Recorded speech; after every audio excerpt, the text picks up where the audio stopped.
Hey everybody, it's Mia with TMBH. Today is March 22nd, I believe, and we are going to talk about coming home from rehab and how to prepare for that as somebody who is not the addict, but the people who are receiving the addict back into their lives post-rehab.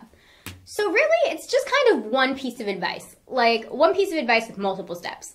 The one piece of advice is work together as a team with everybody that is going to be dealing with this situation. So how does this work? How do you work as a team?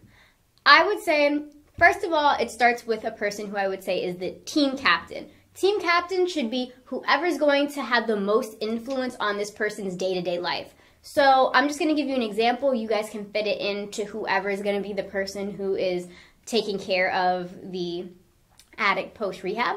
So let's say it's the spouse of the spouse or the girlfriend. Better yet, let's use parents.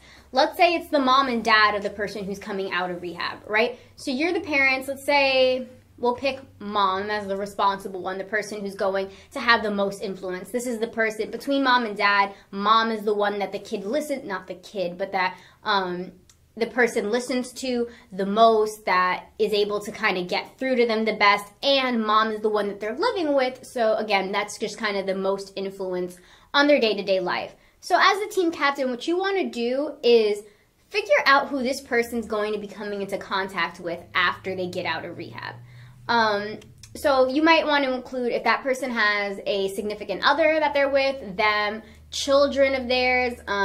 The children aren't going to be involved as much depending on their age, especially if they're young, so they probably won't be involved too much. Brothers and sisters, if they have any close friends that are sober and supporting sobriety, of course, those people are always welcome. Grandparents, aunts, uncles, whatever. Think about those people. But it's also important to think about the people who might try to reach out to this person, but aren't people who they should be messing with, right? Those are people you want to avoid.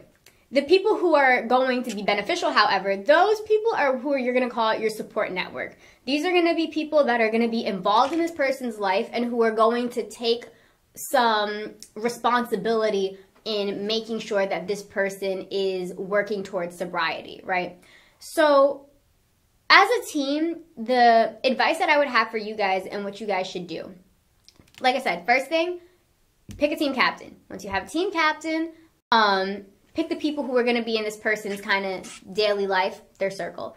Once you figure out that, you want to figure out what are going to be the expectations for this person when they come home. Is it to get a job? Is it to be volunteering while in the meantime before they get that job? Is it going to be, I think obviously it should always be abstinence, should be like a #1 rule for you guys. Think about what expectations you have. After you think about expectations, it's very important that you guys all have consequences. Discuss with the team members what the consequences are going to be, and you all need, not only do you guys need to hold, as a team, hold the addict responsible, you need to hold each other accountable to not be enablers. So that way, when you guys lay out those expectations and those consequences, you also need to spot out each other. And if, for example, you see that dad is slacking off and dad's starting to if the expectation is that this person's only supposed to get an allowance of $50 a week and you're supposed to be managing what this $50 is spent for, and you notice that this kid is running out of their 50 easily and dad keeps spotting them 20s whenever they're running out, you guys need to be like, hey, reel it in. No, we are not doing that. He's only supposed to get 50. If he's getting any more than that, there's a consequence for that. And that's specific, and this is specifically what it is. So know your expectations, know your consequences. Constant communication between the team members is really important. Whether or not, and I always suggest the best thing is having, physical meetings, come together. That's also a good thing for the addict. If you guys want to come together every once a week on a Friday to discuss things with one another and make sure that everything's going well, that the person's following their expectations, that you guys are all living up to making sure consequences are enforced when they are not meeting your expectations. That's really good. And plus, being together as a group, as a family, and as a unit that is supporting that person, just being together physically, like all of you, might be really beneficial for that addict to see physically just that support that they're getting.